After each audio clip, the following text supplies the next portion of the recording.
நீரே என் தேவனஞ்சிடே,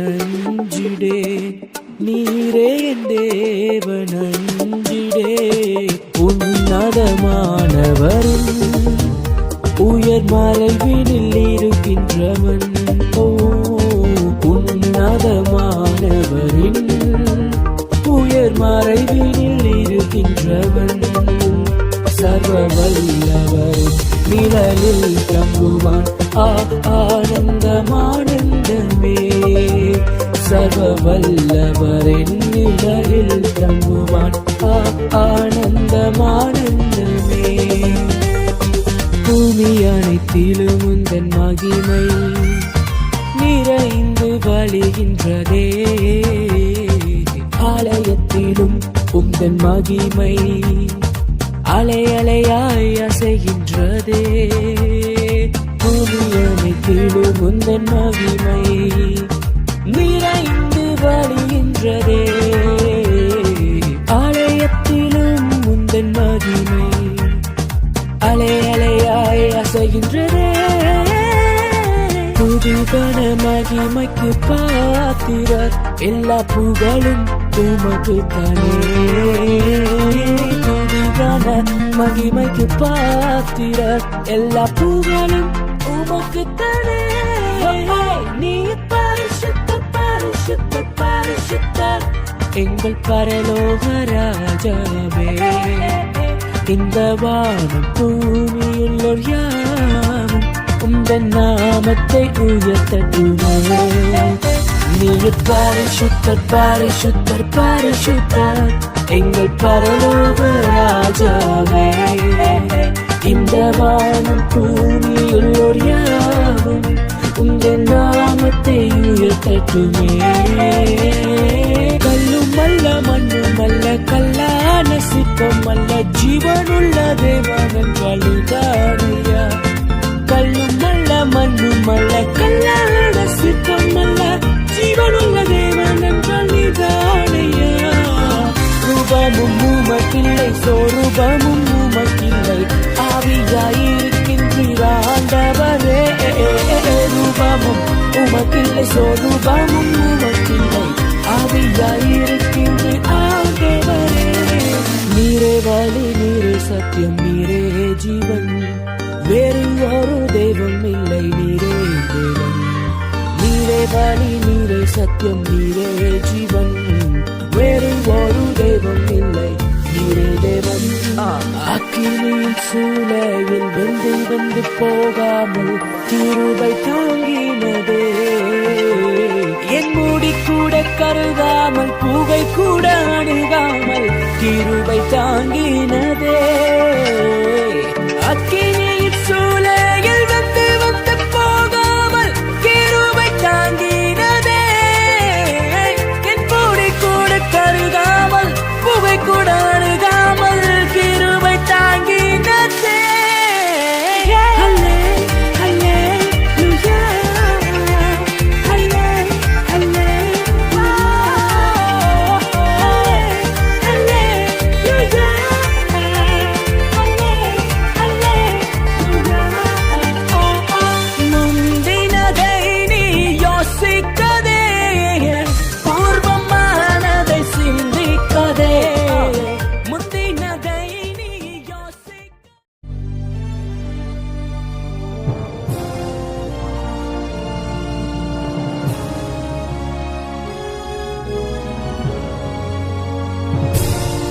எப்படி வரங்கள் முக்கியமோ அதுபோல ஆண்டவருடைய பார்வையில கனிகள் முக்கியமா இருக்கிறது. சொல்லுங்க ஆமென்.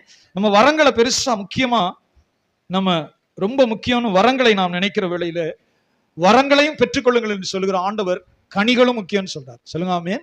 வரங்கள் முக்கியம், அதே நேரத்துல கனிகளும் முக்கியம். மத்தேயு சுவிசேஷம் 7ஆம் அதிகாரத்துக்கு நேரம் திருப்புவோம். பரிசுத்த மத்தேயு சுவிசேஷம் 7ஆம் அதிகாரம். இது மலை பிரசங்கத்தினுடைய 2வது பகுதியாக இருக்கிறது. சொல்லுங்க ஆமென். மலை பிரசங்கத்தினுடைய 2வது பகுதி. ஒரு பிரபலமான தேவனுடைய ஊழியக்காரர் சொல்லும்போது சொல்லுவார், ஒரு கல்லை சிற்பமாக செதுக்கிறதுக்கு பாக்கியமாய் தேவன் கொடுத்த வார்த்தை மலை பிரசங்கம். சொல்லுங்க ஆமென். ஒரு கரடு முரடான கல்லு, கரடு முரடா இருக்கிற கல்லை அழகான சிற்பமாக செதுக்க வேண்டுமானால் சொல்லுங்க ஆமென், அதுக்கு தேவன் கொடுத்ததுதான் மலை பிரசங்கம்னு சொல்லுவார். மலை பிரசங்கம்ங்கிறது ஆண்டவர் அருளி செய்த ஆத்துமாவுக்குரிய தெய்வீக மகிமை. சொல்லுங்க ஆமென். ஒரு கரடு முரடான மனுஷன், கொடூரமான மனுஷன், பிரயோஜனம் இல்லாத மனுஷன், உபயோகம் இல்லாத மனுஷன், துஷ்ட மனுஷன், குடும்பத்துக்கும் பிரயோஜனம் இல்லை, நண்பர்களுக்கு பிரயோஜனம் இல்லை, சமுதாயத்துக்கு பிரயோஜனம் இல்லை, பெற்ற தாய் தகப்பனுக்கு பிரயோஜனம் இல்லை. ஆனால் அந்த மனுஷன், சொல்லுங்க ஆமென், அந்த மலை பிரசங்கம், கர்த்தருடைய வார்த்தை அந்த மனுஷனை சிற்பமாக செதுக்கும். சொல்லுங்க ஆமென். மகாத்மா காந்தி தன்னுடைய புஸ்தகத்தில் எழுதினார். மகாத்மா காந்தி தன் புஸ்தகத்தில் எழுதினார், எனக்கு கிறிஸ்தவர்களை பிடிக்காது, ஆனா இயேசு கிறிஸ்துவை பிடிக்கும். எனக்கு பிடிச்சது இயேசுநாதருடைய மலை பிரசங்கம் என்று எழுதினார். சொல்லுங்க ஆமென். என்ன வெள்ளக்காரன் அரசாண்டு கொண்டிருந்த பொழுது காந்தியை பூட்ஸ்ல உதைச்சான். வெள்ளக்காரன் இருந்து அவர் கிறிஸ்துவுடைய அன்பை காணல. சொல்லுங்க ஆமென். இந்திய நாட்டை பிடிக்க வந்தான், அரசாண்டான் துப்பாக்கி முனையில. இவன் வெற்றிவேல் வீரவேல்னு ஓடிக்கிட்டு இருக்கையில அவன் துப்பாக்கியில தூரத்துல இருந்து சுட்டுருவான். இந்திய சுதந்திர போர் நீங்க படிச்சீங்கன்னா தெரியும், எம்ஏ ஹிஸ்டரியில அதெல்லாம் எங்களுக்கு வருது. சொல்லுங்க ஆமென். வெற்றிவேல் வீரவேல் வேலை தூக்கிட்டு போறக்குள்ள துரிவா தங்கறன்னு சுட்டுருவான். துப்பாக்கி வந்த பிறகுதான் தேசத்தினுடைய நாடுகளை யுத்த முறையே மாறிச்சு. துப்பாக்கி கண்டுபிடிச்ச பிறகுதான் தேசங்களுடைய யுத்த முறை மாறிச்சு. விமானம் கண்டுபிடிச்ச பிறகுதான் கோட்டை சுவர் கட்டுறதே விட்டான் மனுஷன். ஏன்னா அது வரைக்கும் கோட்டையை கட்டிட்டு நான் உள்ள இருப்பேன், பத்திரமா இருப்பேன்னு நினைச்சான். அவன் இந்த மேல வந்து குண்டை போட்டுருவானே பறந்து வந்து. அப்புறம் சரி செவர் கட்டி புண்ணியம் இல்ல, இனிமே செவர் கட்டி புண்ணியம் இல்ல. இப்ப கூட நியூஸ் பாருங்களேன். காந்தி தன்னுடைய குறிப்பில் எழுதும் போது, எனக்கு இயேசுநாதரை பிடிக்கும், இயேசுநாதர் சொன்ன மலை பிரசங்கத்தை எனக்கு பிடிக்கும், ஆனா கிறிஸ்தவர்களை எனக்கு பிடிக்காது. ஏன்னா கிறிஸ்து சொன்ன மாதிரி இவங்க வாழல, அதனால இவங்களை எனக்கு பிடிக்காதுன்னு சொன்னாங்க. சொல்லுங்க ஆமென். இயேசுநாதர் சொன்ன மாதிரி இவங்க வாழல, வாழ்ந்து காட்டல, அதனால இவங்களை எனக்கு பிடிக்காதுன்னு சொன்னாங்க. அதுல நியாயம் இருக்கிறது. சொல்லுங்க அல்லேலூயா. கர்த்தருடைய பரிசுத்த நாமத்துக்கு மகிமை. பரிசுத்த ஆவியானவர் இந்த மலை பிரசங்கத்துக்கு நேர என் ஆத்துமாவை 2வது பகுதி அதுக்கு நேர திருப்பினார். அதுல 7 காரியங்கள் இருக்கு. ஒரு நல்ல ஆண்டவருடைய பிள்ளைகள், தேவனுக்கு பிரியமானவர்களா அந்த பூமியில ஜீவிக்கிறதுக்கு தான் மலை பிரசங்கம். சொல்லுங்க ஆமென். தேவனுக்கு பிரியமான மனுஷனா ஜீவிக்கிறதுக்கு கர்த்தர் கொடுத்தது அந்த மலை பிரசங்கம். 7ஆம் அதிகாரத்துல 1ஆம் வார்த்தையிலிருந்து 5ஆம் வார்த்தை வரை ஆண்டவர் ஒரு காரியத்தை சொல்லுகிறார். முக்கியமான காரியம், அது பிறரை குற்றவாளிகள் என்று தீர்க்கிறது. சொல்லுங்க ஆமென். சீக்கிரமா வாசிங்க பாப்போம். 7:1. நீங்கள் குற்றவாளிகள் என்று தீர்க்கப்படாதபடி, நீங்கள் குற்றவாளிகள் என்று தீர்க்கப்படாதபடிக்கு மற்றவர்களை குற்றவாளிகள் என்று தீர்க்காதிருங்கள், மற்றவர்களை குற்றவாளிகள் என்று தீர்க்காதிருங்கள். ஏனெனில் நீங்கள் மற்றவர்களை தீர்க்கிற தீர்ப்பின்படியே, நீங்கள் மற்றவர்களை தீர்க்கிற தீர்ப்பின்படியே நீங்களும் தீர்க்கப்படுவீர்கள். நீங்கள் மற்றவர்களுக்கு அளக்கிற அளவின்படி, நீங்கள் மற்றவர்களுக்கு அளக்கிற அளவின்படியே உங்களுக்கும் அளக்கப்படும். நீ உன் கண்களில் இருக்கிற உத்திரத்தை உணராமல் உன் சகோதரன் கண்ணில் இருக்கிற துரும்பை பார்க்கிறது என்ன? இதோ உன் கண்களில் உத்திரம் இருக்கையில் உன் சகோதரனை நோக்கி, நான் உன் கண்களில் இருக்கும் துரும்பை எடுத்து போடட்டும் என்று நீ சொல்வதெப்படி? மாயக்காரனே, முன்பு உன் கண்களில் இருக்கிற உத்திரத்தை எடுத்து போடு, பின்பு உன் சகோதரன் கண்ணில் இருக்கிற துரும்பை எடுத்து போட வகை பார்ப்பாய். ஆமென். 1லிருந்து 5ஆம் வார்த்தை வரை சொல்லுங்க ஆமென். ஒரு பகுதி, இதுல 7 பகுதிகள் கொடுக்கப்பட்டிருக்கு. 1லிருந்து 5 வரைக்கும் சொல்லுங்க ஆமென். ஆண்டவர் சொல்லும் போது மனுஷன் சாதாரணமாவே டக்குன்னு அடுத்தால குற்றவாளின்னு சொல்லி, கேட்டதை வச்சு பார்த்ததை வச்சு இவன் குற்றவாளி, இவன் பாவி, இவன் துஷ்டன். சொல்லுங்க ஆமென். கர்த்தர் சொல்லுகிறார், ஒரு விசுவாசியை பார்த்து அப்படி சொல்லாத, நீ குற்றவாளின்னு தீர்க்காத, நீ குற்றவாளின்னு தீர்க்கப்படாதபடிக்கு அப்படி செய்யாத. சொல்லுங்க ஆமென். நீ எந்த அளவையில் அளக்குறியோ அதே அளவையினால் உனக்கு அளக்கப்படும். கர்த்தருடைய வார்த்தை, இது ஒரு பெரிய பாக்கியம். ஒரு பாஸ்டர், நான் வளர்ந்த பாஸ்டர்கிட்ட நீங்க 100 செய்தி சொன்னா அவர் 1 தான் சொல்லுவார், சொல்லவே மாட்டார். அவர் தெரிஞ்சா கூட அமைதியா தான் இருப்பார். மற்றவர்கள் சொல்றதை கேட்கறதுக்கு அப்படியா அப்படின்னு கேட்பார். அது ரொம்ப நாள் கழிச்சு தான் நான் கற்றுக்கொண்டேன். என்னன்னு நீங்க, இல்லப்பா நம்மளை விட அவருக்கு கூட தெரிஞ்சிருக்கலாம்ல, அவர் சொன்னது பொறுமையா கேட்கறதுல எனக்கு பொறுமையா தானே இயேசுநாதர் கேட்க சொல்லியிருக்கிறாரு. கேட்கறதுக்கு தீவிரமாயும் பேசுகிறதற்கு பைபிள் அப்படித்தானே சொல்லியிருக்கு. கேட்கறதுக்கு தீவிரமாரு, பேசுகிறதற்கு பொறுமையாயிருன்னு சொன்னார். நல்லா தெரிஞ்சுக்கிட்டு இருக்கும், ஒரு காரியம் தெரிஞ்சிருக்குன்னு வச்சுங்க, அவர் அமைதியா அப்படியா அப்படின்னு கேட்பார். அது ஜெராக்ஸ் மாதிரி எனக்குள்ளே வந்துருச்சு. அவசரப்பட்டு பேசுறது வசனம் அப்படி சொல்லுது. சொல்லுங்க ஆமென். தன் வாயை காக்கிறவன், சீக்கிரமா சொல்லுங்க, தன் வாயை காக்கிறவன், தன் வாயை விரிவாய் திறக்கிறவன், பைபிளையாவது படிக்கணும்ல. தன் வாயை காக்கிறவன் பிராணனை காக்கிறானா, தன் வாயை விரிவாய் திறக்கிறவன் கலக்கம் அடைவான், அளப்புகிற மூடன் விழுவான். குடகுட பானை ஆடிக்கிட்டு இருந்துச்சுன்னா ஒண்ணு தண்ணி இல்லைன்னு அர்த்தம். தண்ணி ஃபுல்லா இருக்கிற பானை ஸ்ட்ராங்கா இருக்கும், அமைதியா இருக்கும். தண்ணி நல்ல நிறைய இருக்கிற பானை பாருங்க, அது அலம்பாது, அது ஸ்ட்ராங்கா இருக்கும். குறை குடம் கூத்து ஆடும். கொஞ்சம் தண்ணி உள்ள பானை இங்க எங்கேயும் போய் அலசடி பண்றோம். சொல்லுங்க ஆமென். தன் வாயை காக்கிறவன் பிராணனை காக்கிறான், தன் வாயை விரிவாய் திறக்கிறவன் கலக்கம் அடைவான். உன் வாயின் வார்த்தைகளனால சிக்குண்டாய், நீதிமொழிகளை சொல்றார். நானாச்சும் மாப்பிள்ள ஜாமீனுக்கு நான் இருக்கேன், போடு, எங்களை கையெழுத்து போட்டோம், கொண்டா 10 லட்சம் தானே போடுறேன், அவன் ஊருக்கு போயிடுவான். பேங்க்காரன் உன் வீட்டு வாசல் வந்து நிப்பான், மாப்பிள்ள வா மாப்பிள்ள கையெழுத்து போட்டியில, மச்சானு கையெழுத்து போட்டியா இல்லையா, வா. ஜப்தி பண்ண வந்து நிற்கும் போது தான் தெரியும். தவளை தாவாயால கிடும். துஷ்டனோட சேர்ந்து போனீங்கன்னா அந்த தண்டனை உனக்கு தானே வரும். சொல்லுங்க ஆமே. இன்னைக்கு ஜாமீனுக்கு முன்ன நிக்கிறது, சண்டைக்கு முன்ன நிக்கிறது, கடைசியில போலீஸ் ஸ்டேஷன்ல சும்மா போனவன் பேரெல்லாம் இழுத்து விட்டுருவாங்க. சும்மா போனவன் வண்டியில சும்மா குடிப்பேன், வாடா போயிட்டு வருவோம்னு. துஷ்டனோட நீ ஏன் போன? அங்க போலீஸ் 2 பேரையும் சேர்த்து எஃப்ஐஆர்ல போட்டுருவா. அடுத்து வெளிநாட்டு போனா பாஸ்போர்ட் கிடைக்காது. முந்திக்கிட்டு நிக்கிறது, நிதானம் கிடையாது, தேவனுக்கு பயப்படுற வாழ்வு கிடையாது. இது நமக்கு தேவையாங்கிறதே கிடையாது. பைபிள் எவ்வளவு பழைய ஏற்பாட்டுல நீதிமொழிகள் நிறைய சொல்லப்பட்டிருக்கு. சொல்லுங்க ஆமேன். தனக்கு அடாத வழக்கில ஈடுபடுகிறவன், மிக மிக முக்கியம். சொல்லுங்க ஆமேன். தனக்கு அடாத வழக்கில ஈடுபடுகிறவன் வழியில போற நாய காதை பிடிச்சு இழுத்தானா. எப்படி சொல்லியிருக்கா பாருங்க சாலமோன். சொல்லுங்க ஆமேன். தனக்கு அடாத வழக்கில ஈடுபடுகிறவன் வழியில போய்கிட்டு இருக்கு நாய் தன் வேலையை பார்க்க, அது விட்டு காதை பிடிச்சு இழுத்தா லப்புன்னு விழுந்து கடிக்கும். 40 நாள் ஊசி போடணும். அடுத்து குலைச்சு சாகுறானா பொழைக்கிறானா அதுவும் தெரியாது. அது வெறி நாயா நல்ல நாயா அதுவும் தெரியாது. தனக்கு அடாத வழக்கு சொல்றாரு பாருங்க. பெரியவருடைய ஸ்தானத்துல நில்லாதே, உன்னை கர்த்தர் உயர்த்தும் போது உயர்த்திடுவார். நீ போகும்போது இயேசு சொல்கிறார், நீ போகும்போது தாழ்ந்த இடத்தில் உட்காரு. சொல்றாரா இல்லையா? சொல்லுங்காமே. இன்று வரைக்கும் நான் அதை கை கொண்டு வருவேன். எங்கேயாவது பிரசங்கம் பண்ண கூப்பிட்டா பின்னாடி உட்கார்ந்துருப்பேன். சபையில எல்லாரும் யாரோ பிரசங்கம் பண்ணா கீழே தான் உட்கார்ந்துருப்பேன். சொல்றார் ஆண்டவர், உன்னை உயர்த்துறது கர்த்தர். நானா போய் மேல உட்காந்து. சில ஆட்கள் பாஸ்டர்களுக்கு எப்படியோ அந்த கெட்ட பழக்கம் வந்து போனோன்னு மேடையை தேடிட்டு இருப்பான். நான் அப்படி தேடுறதே இல்லை. ஏசுநாதர் அப்படி சொல்லலையே. உன்னை முக்கியம்னு சொன்னா அவர் கொண்டு போய் மேடையில வைப்பாரு. எந்த கூட்டம் எங்கேயும் பிரசங்கம் பண்ண போது பின்னாடி எங்கேயாவது உட்கார்ந்துருப்பேன் பிரசங்க நேரத்துல. என்னுடைய பழக்கம். ஏசுநாதர் அப்படிதான் சொன்னார், நீ போனா தாழ்ந்த இடத்தில் உட்காரு. நீ முக்கியம்னு கருதுனா வந்து உன்னை கூட்டிட்டு போய் வாங்க இங்க உட்காருன்னு சொல்ற. இல்லைன்னா நீனா போய் மல்லு கட்டி நான் தான் உனக்கு இலையே போடல, பத்திரிக்கையே கொடுக்கல, பத்திரிக்கையே கொடுக்காம இருக்கையில இலை ஓட்டையா இருக்கு, இலை ஓட்டையா இருக்கு, கீழே சாம்பார் போயிரு, நீ என் சத்தம் போட்டுட்டு இருக்கிற, உனக்கு தான் இலையே போடலையே, பத்திரிக்கையே கொடுக்கலையே. ஏசு சொல்றாரா இல்லையா? சொல்லுங்க ஆமென். ஆண்டவர் தன்னுடைய சீடருக்கு சொன்னது என்ன? நீ போய் உன்னை தாழ்ந்த இடத்துல உட்கார். அழைக்கப்பட்டா பதறி ஒடியோறேன், என்ன இங்க உட்காந்துருக்கியா, நீங்க இங்க வாங்க ஐயா, அப்போ உனக்கு ஓகே. சொல்லுங்க ஆமென். நீ நான் முண்டி அடிச்சு ஏன் போற? இது ஏசு கற்றுக் கொடுத்தார் சீடருக்கு. ஆனா பாஸ்டர்கள் நிறைய பேர் அதை கற்றுக்கொள்ள போன உடனே மேல மேடையில் எங்கேயாவது இடம் இருக்கா? எனக்கு சொல்லிக் கொடுத்த பாஸ்டர் இதை அவரும் அப்படி போங்க உட்கார்ந்துருப்பார். சொல்லுங்க அல்லேலூயா. சத்தியம் நமக்கு என்ன கற்றுக் கொடுக்கிறது? முதல் குறிப்பு வாசிக்கிறோம். சொல்லுங்க ஆமென். நீ குற்றவாளிகள் என்று தீர்க்கப்படாதபடிக்கு மற்றவர்களை குற்றவாளிகள் என்று தீர்க்காதீர்கள். இயேசு சொல்லு, ஏனெனில் நீங்கள் மற்றவர்களை தீர்க்கிற தீர்ப்பின்படியே நீங்களும் தீர்க்கப்படுவீர்கள். நீங்கள் மற்றவர்களுக்கு அளக்கிற அளவின்படியே உங்களுக்கும் அளக்கப்படும். அடுத்து சொல்லுகிறார், உன்னை பரிசோதி. மிக முக்கியமான குறிப்பு, நீ உன் கண்ணில் இருக்கிற உத்தரத்தை உணராமல் உன் சகோதரன் கண்ணில் இருக்கிற துரும்பை பார்க்கிறது என்ன? சொல்லுங்க ஆமென். உத்தரம், பீம், உத்தரம் அப்படி கண் பார்வையை மறைச்சுக்கிட்டு இருக்குன்னு சொல்றாரு ஆண்டவர். நம்முடைய பார்வையை உத்தரம் மறைச்சுக்கிட்டு இருக்கு. உன் கண்ணுல உத்தரம் இருக்கு. சொல்லுங்க ஆமென்.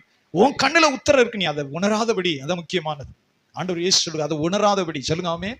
ஆண்டவருடைய பிள்ளைகள் முதல்ல நம்முடைய ஜெபம், நம்முடைய பரிசுத்த ஜீவியம், பரிசுத்த எண்ணம், நான் ஆண்டவருக்கு கொடுக்குற நேரம் யோசிச்சு பாருங்க. 24 மணி நேரம் இருக்கு.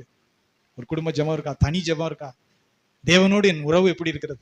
ஏனோக்கு கர்த்தரோடு நடந்தான், நோவா கர்த்தரோடு நடந்தான்னு வாசி. ஒரு நாள் தொடங்குது, ஒரு நாள் முடியுது. எவ்வளவு நேரம் நான் ஜெபிக்கிறேன், தேவ சிந்தையோடு நடக்கிறேனா? சொல்லுங்க ஆமென். உணர்தல், கர்த்தர் இதைத்தான் சொல்லுகிறான். உணராமல், சொல்லுங்க ஆமென். தன்னை உணர்ந்துகிற மனுஷன் அடுத்தவரை குற்றம் சாட்ட மாட்டான். அதைத்தான் சொல்லுகிற ஆண்டவர் இங்க இயேசு சொல்லும் போது, உன் கண்ணில் இருக்கிற உத்தரத்தை உணராமல். சொல்லுங்க ஆமென். உன் கண்ணில் இருக்கிற உத்தரத்தை யோசிச்சு பாருங்க. அடுத்த ஒரு மக ஓடிடுச்சு, எவ்வளவு உற்சாகமா ஓடி போச்சான் தெரியுமா? அது வண்டியில தான் போச்சு, இல்லைன்னா பஸ்ல தான் போச்சு. அதுதான் ஒரு வாரத்துக்கு ஹாட் டாபிக். நம்ம பிள்ளை ஓடினா கமுக்கமா மூடி மறைக்கிறதுல எவ்வளவு மும்மரமா இருக்கும். நம்ம பிள்ளைக்கு நடந்தா அப்படி மூடி மறைச்சு யானையை முழுங்கினா கூட கொசு முழுங்கின மாதிரி சொல்லுவோம். 3வது பேர் ஓடிச்சு, அந்த பாஸ்டருடைய மக ஓடிச்சு, இந்த விசுவாசிட்ட மக ஓடிச்சுன்னா ஒரு வாரத்துக்கு அதுதான் சுட சுட சூடு டாபிக். என்ன பேச்சு பேசினார் பாத்தியா, பிள்ளை ஓடிச்சா? சொல்லுங்க சொல்லுங்க அல்லேலூயா. கர்த்தர் சொல்லுறாரு, நமக்குன்னு ஒண்ணு எப்படி மூடி மறைச்சு வெளியே தரப்படாது. அப்படியே கௌரவத்தை காப்பாத்தான் பாஸ்டர். கொடி பறக்கணும், மேல கீழே இறங்கிடப்படாது. அடுத்தவர்கள் பேச, அடுத்தவருடைய வார்த்தையை தெய்வ வசனம் சொல்லுகிறது. தன் கண்ணில் இருக்கிற உத்தரத்தை உணராமல். சொல்லுங்க ஆமென். இது இயேசு சொல்றார் சீடருக்கு. பார்வையை மறைச்சுக்கிட்டு இருக்கு அந்த உத்தரம், அதை நீ உணரவே இல்லை. ஆனா அடுத்தவன் கண்ணில் ஒரு துரும்பு கிடக்கு, அதை பார்க்கிறது எப்படி? அடுத்து சொல்றார், மாயக்காரனே. சொல்லுங்க அல்லேலூயா. ஒரு தேவனுக்குள்ள வளர்ந்த மனுஷன், கர்த்தர் இப்படிதான் ஆவிக்குரிய சுபாவம். எடுத்தவன கல் எறிகிறது, எடுத்தவன கல்ல கையில வச்சுக்கிட்டு நிக்கிறது. கர்த்தர் சொல்லு, ஒண்ணு எவ்வளவு மகிமையா ஆண்டவர் டீல் பண்றாரு பாரு. சுத்தில கல்லோட நிக்கிறான், கல்லோட நிக்கிறான். அவ படியே பாவமா நிக்கிறான். பிடிச்சிட்டு வந்தவங்க ஆம்பளைய பிடிச்சிட்டு வந்தாங்களா? கையுமையுமா பிடிபட்டான்னு சொல்றான் பாருங்க. கையுமையுமா பிடிபட்டா 2 பேர் வேணும்ல. பைபிள் நல்லா படிங்க. கையுமையுமா இப்படிப்பட்டால் போதகரே, நாங்க கையுமையுமா கச்சுன்னு போய் பிடிச்சோம், கையோட மெய்யோட பிடிச்சோம். சரி, அவன் எங்கப்பா, அவனை நாங்க எப்பவுமே விட்டுருவோம், அவன் ஒருத்தன் இங்க எங்களுக்குள்ளதான் இருக்கிறான்.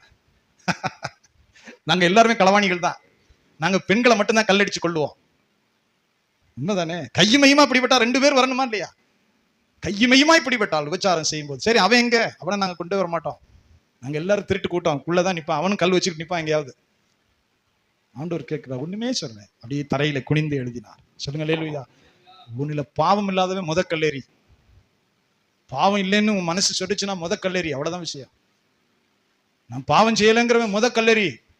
அவர் மறுபடியும் குனிந்து தரையில் எழுதினார். நிமிர்ந்து பார்க்கும்போது ஒருத்தன் கூட கிடையாது. சொல்லுங்க ஆமென். ஆண்டவர் மனச்சாட்சிக்கு நேரம் அவருடைய வார்த்தை போகுது. மனச்சாட்சி ஆராய்ந்து பாரு. மனச்சாட்சி ஆராய்ஞ்சு பார்த்துட்டு கல்லெறி. அவன் காணாம், எல்லாரும் ஓடிட்டான். சொல்லுங்க அல்லேலூயா. தேவனுடைய வார்த்தை சொல்லுகிறது, இயேசுங்க சொல்லுகிறார், உணராமல். சொல்லுங்க ஆமென். கண்ணை முத்திரம் அப்படி மறைச்சுக்கிட்டு இருக்காத, நீ உணராமல். சகோதரனுடைய திரும்ப பார்த்து பெருசா சொல்றீ. அடுத்து சொல்றார், மாயக்காரனே. சத்தமா சொல்லுங்க அல்லேலூயா. மாயக்காரனே. சொல்லுங்க ஆமென். கர்த்தருடைய பரிசுத்த நாமத்துக்கு மகிமை. விசுவாச பிள்ளைகளுக்கு முதல் குறிப்பு, நீங்க வளரும் போது உங்களுடைய வார்த்தை சுருக்கமா இருப்பதா. பிரசங்கியுடைய புத்தகத்தில் ஒரு எச்சரிப்பை சொல்கிறான், தேவன் வானத்தில் இருக்கிறார், நீ பூமியில் இருக்கிறாய். உன் வாயின் வார்த்தை சுருக்கமா இருக்கட்டும். உன் வாயின் வார்த்தையினால ஆண்டவர் கோபப்பட்டு உன் கையின் கிரியைகளை அழிப்பானேன் சொல்ற. உன் வாயின் வார்த்தையினால் அவருக்கு கோபம் வந்து நீ கையின் கிரியைகளை அழித்து நீ ஏன் சிரமப்படணும் மகனேன்னு சொல்றான். சொல்லுங்க ஆமென். அதனாலதான் தன் வாயை காக்கிறவன் பிராணனை காக்கிறான். நீதிமான் தன் வாயை அடக்கி கொண்டிருக்கிறான். நலமானதையும் பேசாமல் அமர்ந்திருந்தேன் என்று சொல்லுகிறான். சொல்லுங்க ஆமென். எத்தனை வார்த்தை இருக்கு நீதிமொழியுடைய புத்தகத்துல. உன் வாயின் வார்த்தையை கேட்டு அவருக்கு கோபம் வந்து நீ கையின் செய்கிற கிரியைகளை அழித்து நீ ஏன் மகனை சிரமப்படணும் சொல்லுகிறான். வாசிங்க பாப்போம். தேவ சமூகத்தில் நீ துணிகரமாய் உன் வாயினால் பேசாமலும் மனம் பதறி ஒரு வார்த்தையும் சொல்லாமலும் இரு. தேவன் வானத்தில் இருக்கிறார், நீ பூமியில் இருக்கிறாய். ஆதலால் உன் வார்த்தைகள் சுருக்கமாய் இருப்பதாக, உன் மாம்சத்தை பாவத்துக்கு உள்ளாக்க உன் வாய்க்கு இடங்கொடாதே. அது புத்தி பிசகினால் செய்தது என்று தூதனுக்கு முன் சொல்லாதே. தேவன் உன் வார்த்தைகளினாலே கோபம் கொண்டு உன் கைகளின் கிரியைகளை அழிப்பானே. சொல்லுங்க அல்லேலூயா. சொல்லுங்க அல்லேலூயா. புத்திமான் தன் வாயை அடக்கி கொண்டிருக்கிறான். ஏற்ற சமயத்தில் சொல்லப்பட்ட வார்த்தைன்னு சொல்லப்பட்டிருக்கு. கல்விமானின் நாவை எனக்கு தந்தருளினார் என்று சொல்லுகிறான். சொல்லுங்க ஆமென். கர்த்தருடைய பரிசுத்த நாமத்துக்கு மகிமை. முதல் குறிப்பு 7ஆம் அதிகாரத்துல இயேசு சொல்லும் போது சொல்லுங்க ஆமென், டக்குன்னு குற்றவாளின்னு தீர்க்காதே. குற்றஞ்சாட்டி குற்றவாளின்னு சொல்லி சொல்லுங்க ஆமென். நீ கேட்டதை வச்சும் பார்த்ததை வச்சும் குற்றவாளின்னு தீர்க்காதே. நீ தீர்க்கிற தீர்ப்பின்படி உனக்கு அளக்கப்படும். சொல்லுங்க ஆமென். பதறி பேசாதே. வாய்க்கு வந்ததை பேசாதே. வாய்க்கு வந்தது பதறி பேசுகிறது, நீ நம்புகிறது அது உண்மைன்னு பேசாத. இயேசு எப்படி தெரியுமா நியாயம் தீர்க்க போறாராம்? பைபிள் சொல்லுது, கண் கண்டபடி அவர் நியாயம் தீர்க்காமலும் காது கேட்டபடி நியாய தீர்ப்பு செய்யாமலும் இருக்கிறார். சொல்லுங்க அல்லேலூயா. அவர் உள்ளிந்திரியங்களை ஆராய்ந்துதான் செய்யறார். அரசாங்கம் எப்படி செயல்படும் நினைக்கிறீங்க? கொஞ்சம் புரிந்து கொள்வதற்காக. அரசாங்கம், போலீஸ், கோர்ட் எல்லாம் எப்படி தெரியுமா செயல்படும்? நீங்க பதறி துடிச்சுட்டு இருப்பீங்க. அவன் கொண்டுட்டான், வெட்டிட்டான், கழுத்தை வெட்டினான், காதை வெட்டினான், துடிக்க சாத்தான், கண்ணால பார்த்தான். அவன் அதை பார்க்கவே மாட்டான். அவன் பொறுமையா வந்து அங்க கிடக்கிற சோடா டப்பி, அங்க கிடக்கிற சிகரெட் டப்பி, இன்வெஸ்டிகேஷன், அங்க இருக்கிற சிக்னல் எல்லாத்தையும் மெதுவா ஆராய்ஞ்சிட்டு போவோம். சொல்லுங்க ஆமே. வெட்டினது எத்தனை பேருங்கிறத விட வெட்ட சொன்னது யாருன்னு தேடுவான். வெட்டினது பிரச்சனை இல்லை, அவனை யார் வெட்ட சொன்னா, எதுக்காக வெட்டினா, ஏன் வெட்டினான்னு 100 கேள்வி அவனுக்கு இருக்கும். சொல்லுங்க ஆமென். நீங்க பாக்குற மாதிரி அரசாங்கமோ கோர்ட்டோ பார்க்காது. அப்ப தேவன் கூட நோக்கத்தை தான் பார்க்கிறார். சொல்லுங்க ஆமென். பைபிள் படிச்சு என்ன தெரியும்? தாவீது சட்டப்படி நீதிமான், சட்டப்படி விதவைக்கு வாழ்வு கொடுத்த வள்ளல். பத்சேபாலுக்கு நீங்களும் நானும் பார்த்தோம்னா அப்படி என்ன பாச, எவ்வளவு தங்கமான மனுஷன் தாவீது. பத்சேபால் விதவைக்கு வாழ்வு கொடுத்த வள்ளல் இல்லையா? சொல்லுங்க ஆமென். அப்படியே ஆண்டவர் குறவள் அப்படியே பிடிக்கிறார். எல்லாம் சாதிச்சு முடிச்சுட்டான். அப்படி வீட்டுக்கு பத்சேபாலை கல்யாணம் பண்ணி கொண்டு வந்து வள்ளல் பேர் எடுத்தவன தான் அனுப்புறாரு தீர்க்கதரிசிய. வள்ளல் பேர்லாம் எடுத்தாச்சு. விதவைக்கு வாழ்வு கொடுத்த வள்ளலை குறவள் அப்படியே பிடிக்கிறார் ஆண்டவர். சொல்லுங்க ஆமென். நீ சாகாதபடி பாவம் நீங்க செய்தார், இல்லைன்னா உன்னை கொன்றுப்பார். நீ பண்ண இயக்கித்தனத்துக்கு உன்னை கொலை அறுத்திருப்பார். ஏதோ இறக்கம் கிடைச்சிருச்சு உனக்கு. சொல்லுங்க ஆமென். ஏன்? அடுத்தவன் மனைவின்னு நல்லா தெரியுது. ஆள் விட்டு அனுப்பும்போது சொல்றா இன்னாருடைய மனைவி, உரியாவுடைய மனைவின்னு சொல்றா. உரியா யாரு? உனக்காக யுத்தம் பண்ணிக்கிட்டு இருக்கிறான். நீ அரண்மனையில உட்காந்து குளிச்சு சாப்பிட்டுட்டு அப்படியே உலாத்திக்கிட்டு இருக்கிற பால்கனியில. உன் தேசத்தை காப்பாத்துறதுக்கு உரியா அங்க யுத்த பூமியில நின்றுகிட்டு இருக்கிறான். உயிர் போக சண்டை போட்டுக்கிட்டு இருக்கிறான். அவனுடைய மனைவி அது. அப்படியா? ராஜாவை மிஞ்சின ஆள் யாரு? அவளை அழைத்தனுப்பி அவளோடு பாவம் செய்கிறான். அவ வீட்டுக்கு போயிட்டா, அவ செய்தி சொல்லி விடுறா, நான் கர்ப்பவதி ஆயிட்டேன் ராஜாவே, கர்ப்பவதி ஆயிட்டேன். சொல்லுங்க ஆமென்.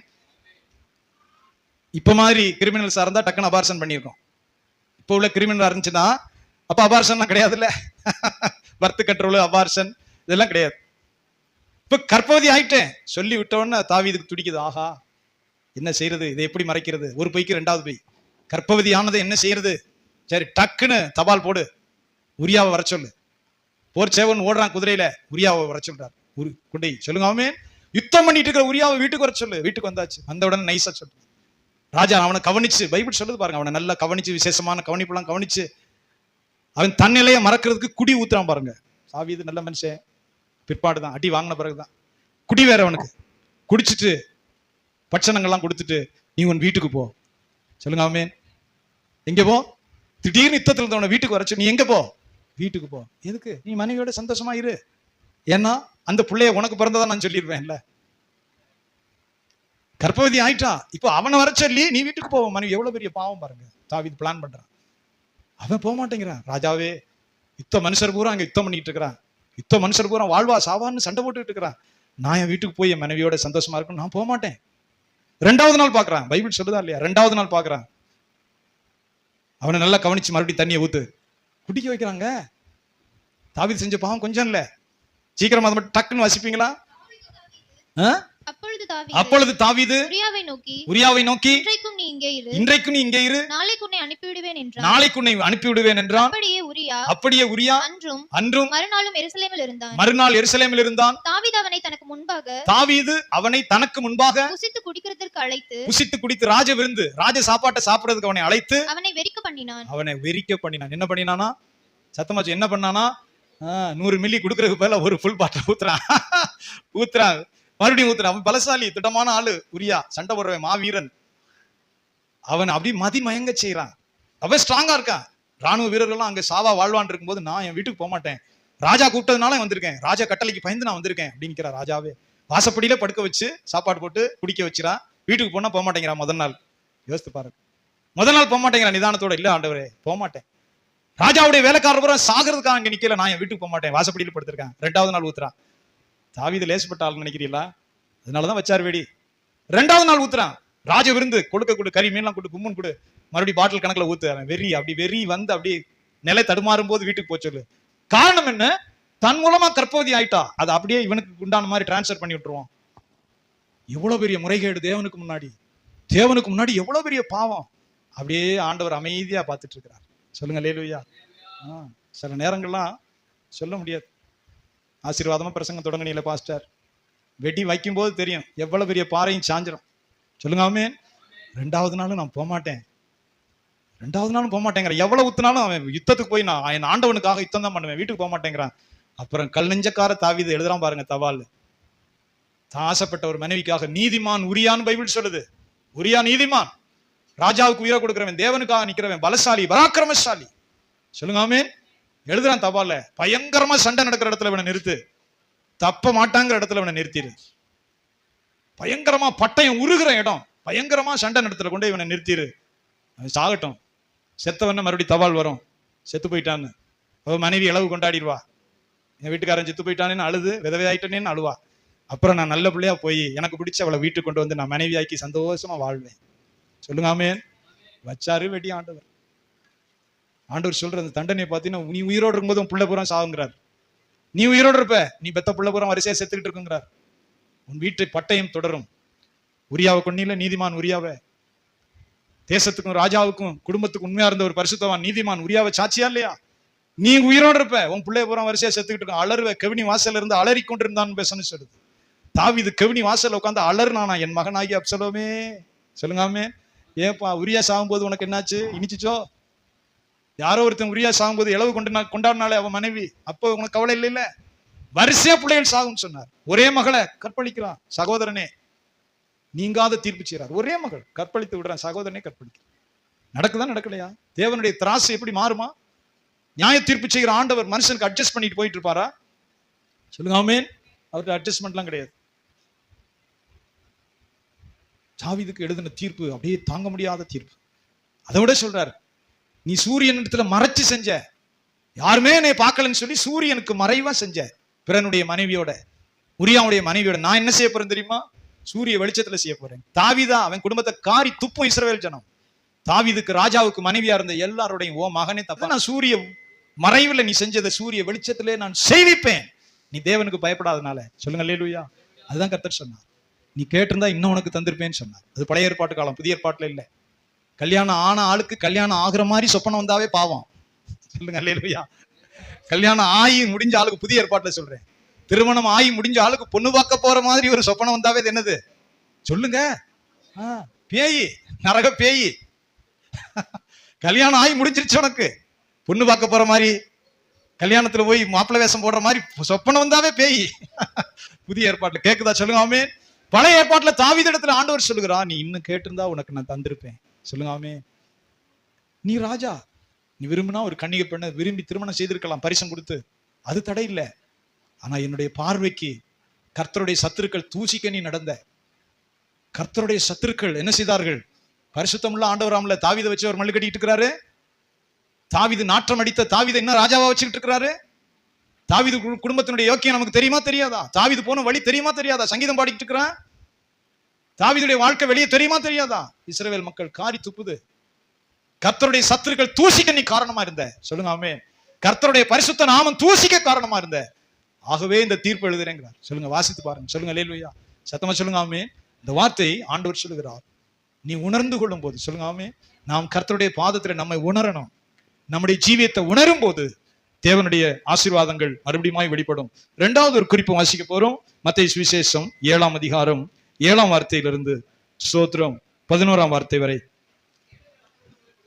கேளுங்கள், வாசிங்க. அப்பொழுது உங்களுக்கு கொடுக்கப்படும், தேடுங்கள் கண்டு அடைவீர்கள், தட்டுங்கள் அப்பொழுது உங்களுக்கு திறக்கப்படும்.